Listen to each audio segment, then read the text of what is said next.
Სამშვიდობისა, დიდი მადლობა, რომ დრო გამონახეთ თეორემაში მონაწილეობის მისაღებად. ბატონ კახა, თქვენ მოინსურვეთ იმ აქციაში მონაწილეობა, რომელიც ევროპულ ღირებულებებს უჭერს მხარს და გაიმართება მონაწილეობა მიმართვა იმ ხალხისადმი, რომელიც ამ აქციაში მიიღებს მონაწილეობას. თქვენ ვიდეო მიმართვა ჩაწერეთ. რატომ მოგინდათ ევროპული ღირებულებების მხარდაჭერა და რა არის ის ევროპული ღირებულებები, რომელსაც თქვენ მხარს უჭერთ? კიდევ ერთხელ მოგესალმებით, მე უფრო ის მეკვირს თქვენთვის რა არის გასაკვირი, არ ვიცი ვიდეო რგოლი ნახეთ თუ არა, იქაც მაქვს ჩამოთვლილი ევროპული ღირებულებები არის ეს, რასაც ემყარება თანამედროვე ევროპული დემოკრატია, ფუნდამენტური პრინციპები, ეს არის ხელისუფლების დანაწილება, ადამიანის უფლებები, დამოუკიდებელი სასამართლო, თავისუფალი ბაზარი, ეს არის ის, რაც მე ვფიქრობ, რომ არის ევროპის ყველაზე უფრო ფუძემდებლური პრინციპები და მე ვფიქრობ, ის რაც დღეს ყველაზე მეტად ჭირდება საქართველოს დღესაც და საერთოდ დამოუკიდებლობის შემდგომ საქართველოს. დიდი მადლობა. მე მინდა რომ თქვენი 2012 წლის წინასაარჩევნო კლიპი ვნახოთ და მერე გავაგრძელოთ ევროპულ ღირებულებებზე საუბარი. თუ შეიძლება პროდიუსერებს ვთხოვ გაუშვან. პოლიტიკური პარტია თავისუფალი საქართველო. გავასამართლებთ სააკაშვილს და მის კორუმპირებულ რეჟიმს. უფროსი თაობის ადამიანებს სამსახურებში დავაბრუნებთ. ქართულ პოლიტიკას ეროვნულ საძირკველზე დავაფუძნებთ. ქართულ ჯარისკაცებს ავღანეთიდან სამშობლოში დავაბრუნებთ. ნატოს ბაზებს საქართველოში არ დაუშვებთ. აღუდგენთ ურთიერთობებს რუსეთთან, აფხაზეთთან და ოსეთთან. გავყინავთ ბანკის ვალებს. შეწყდება ადამიანების გამოსახლება საკუთარი სახკარიდან. გავათავისუფლებთ 15,000 უკანონო პატიმარს. მოვახდენთ უცხოელების მიერ მიტაცებული ტყეების და საძოვრების ნაციონალიზაციას. მიწას დაუბრუნებთ ქართულ გლეხს. ქართულ პროდუქციას რუსეთის ბაზარზე დავაბრუნებთ. შევამცირებთ იმპორტს თურქეთიდან და ჩინეთიდან. ინგლისურ წარწერებს და თურქულ დროშებს ქართულით შევჭრით. შევაჩერებთ აზიზის კომპლექსის მშენებლობას ბათუმში. ავკრძალავთ ჰომოსექსუალიზმის და სექტების ზღვარგადასულ პროპაგანდას. თავისუფალი საქართველო. ჩვენი თავი ჩვენად გვეყუდნეს.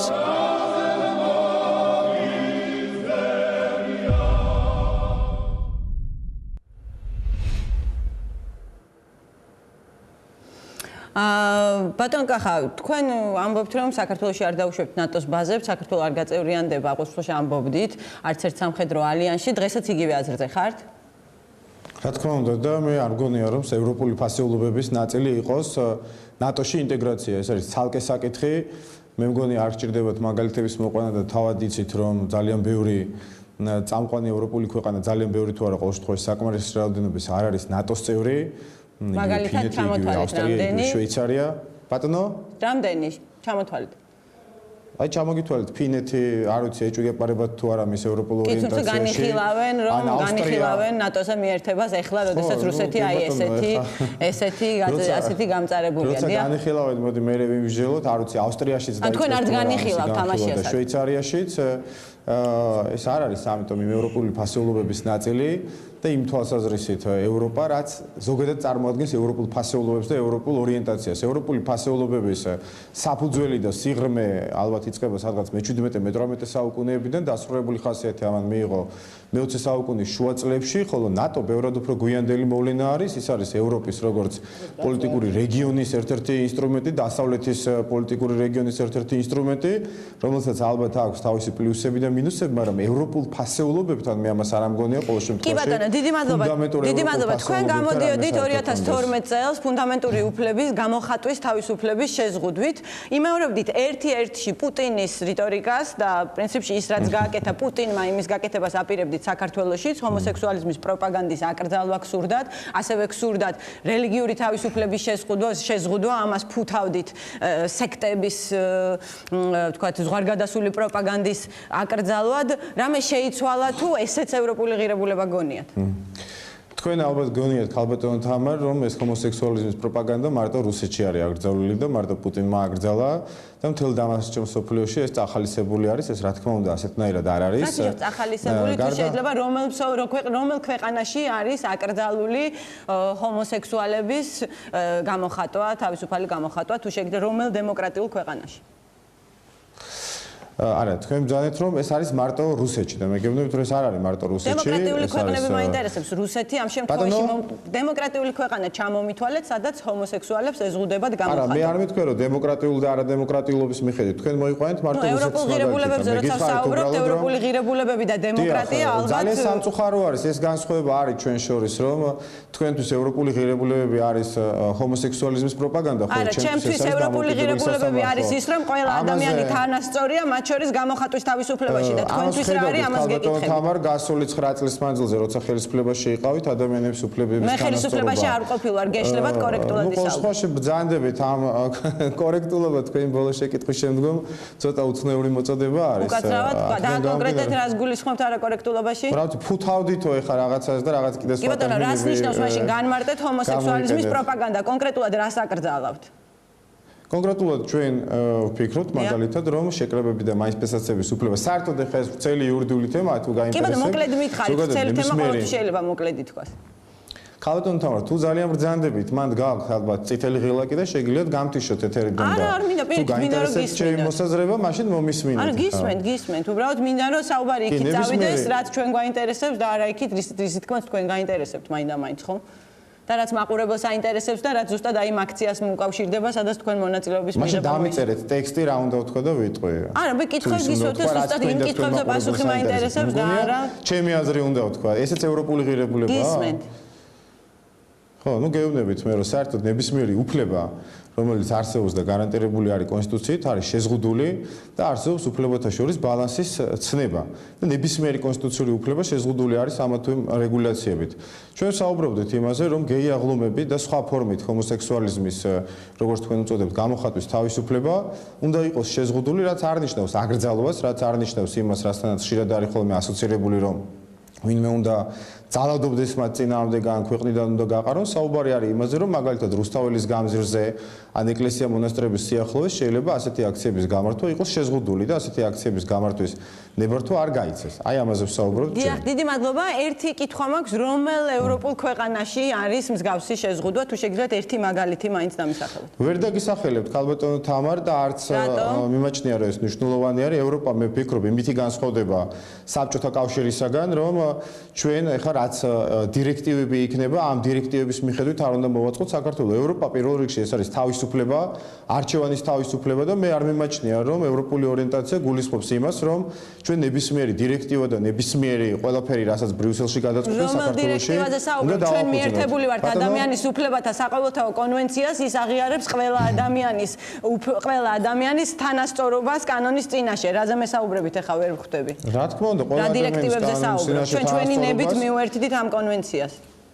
ქალბატონო თამარ, ყველა ადამიანის კანონის წინაშე თანასწორობას აღიარებს ჩვენი კონსტიტუციას და ამას სადავოდ არავინ არ ხდის. კი, ეს ესეა, უბრალოდ შეიძლება შეიცვალოს რეგულაცია, ხა თქვენ გაინტერესებთ მარტო ჰომოსექსუალიზმის საკითხები. კი ბატონო, სექტებზე გადავალ. ჰომოსექსუალიზმამდე რის გამოც ერთი წამი მათ თქვენით ჩემი აზრით, საქართველოში თუ ვინმე უწევს ევროპულ ფასეულობების დისკრედიტაციას, ეს არის თქვენი ტელეკომპანია და ნაციონალური მოძრაობა. ჩემი აზრით თუ გაინტერესებთ, ჩვენ ცუდები ვართ, თქვენ ხო კარგი ხართ, მომიყევით ახლა თუ შეიძლება ჰომოსექსუალიზმის პროპაგანდა. ამაზე უფრო უკეთეს დისკრედიტაციას თქვენ ქართული საზოგადოებისთვის რატო არ უნდა გაწევრიანდეს საქართველოს ევროპაში ვერ მოიფიქრებთ.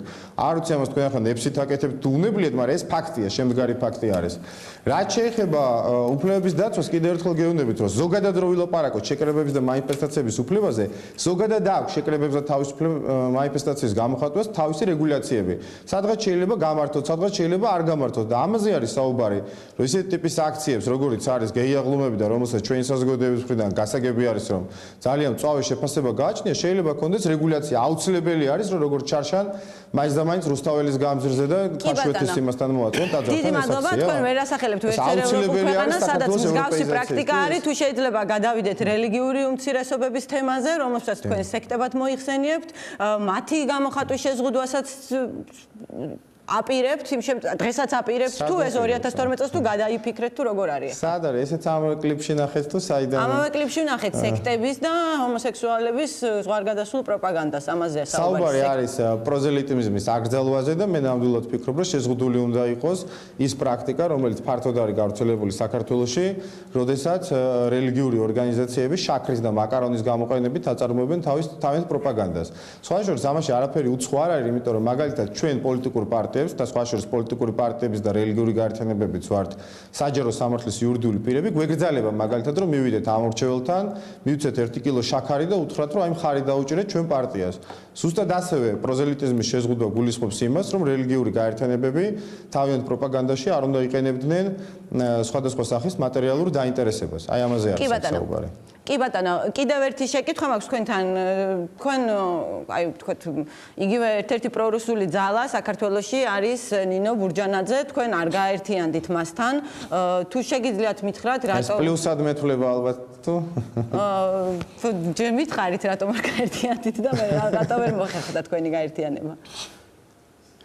ჩვენ ვფიქრობთ, რომ და ჩვენ მიგვაჩნია სწორად, რომ არასაპარლამენტო ოპოზიცია ტაქტიკური მოსაზრებებით შესაძლებელი არის გაერთიანდეს, მაგრამ ეს უნდა იყოს გაერთიანება, ანუ საარჩევნო ბლოკის შექმნა და არა მიერთება. ალბათ იმ ბურჯანაძე დღეს რეალურად არის არა რაიმე გაერთიანებული ოპოზიციის სუბიექტი, არამედ ის ცდილობს მიერთოს თუ ზოგიერთი ფინანსური თუ ზოგიერთი სხვა სახის დაინტერესების საფუძველზე სხვადასხვა პოლიტიკური პარტიები ხა მოვა ბლოკების რეგისტრაციის ვადა და თქვენ ნახავთ, რომ ის არანაირი ბლოკის შექმნას მის მიერ გამოცხადებულ პარტნიორებთან არ აპირებს. ის ადამიანები უბრალოდ პიროვნულად კენჭს იყრიან მისი პარტიის ეგიდით. ეს მათი უფლება არის, ბუნებრივია და მე ამის გამო არავის არ ვკიცხავ, მაგრამ ჩვენ არ ვაპირებთ ბურჯანაძის პარტიაში გაწევრიანებას, ჩვენ გვაქვს ჩვენი შეხედულებები, ჩვენი პრინციპები, ჩვენ მზად ვართ რომ მასთანაც და სხვასთანაც შევქმნათ საარჩევნო ბლოკი, მაგრამ არა ახლა რომელიმე ჯგუფის თუ კლანის შემოადგენლობაში შეცდომა და ბოლო შეკითხვა მექნება თქვენთან. ირაკლი ღარიბაშვილი, პრემიერ-მინისტრი, ხშირად ახსენებს ხოლმე, რომ აი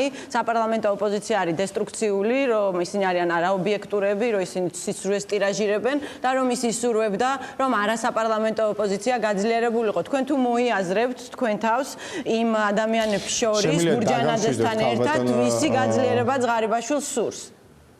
ჩემ ნაწილში შეგიძლიათ დაგამშვიდოთ ქალბატონ თამარ, რომ ნამდვილად მე არ მომიაზრებს, არ ვიცი ქალბატონ ბურჯანაძეს მოიაზრებს თუ არა, მაგრამ ჩვენთან დაკავშირებით ხელისუფლებას აქვს ასეთივე ასე თქვა დესტრუქციული დამოკიდებულება.